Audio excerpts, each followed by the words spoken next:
त्रिदलं त्रिगुणाकारं त्रिनेत्रं च त्रियायुधं त्रिजन्म पापसंहारम् एकबिल्वं शिवार्पणम् त्रिशाखैः बिल्वपत्रैश्च अच्छिद्रैः कोमलैः शुभैः तव पूजां करिष्यामि एकबिल्वं शिवार्पणम् कोटिकन्या महादानं तिलपर्वतकोटयः काञ्चनं शैलदानेन एकबिल्वं शिवार्पणम्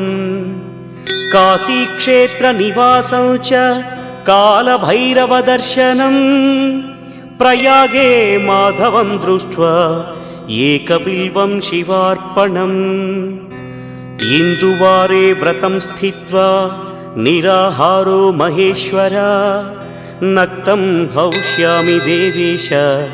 एकबिल्वं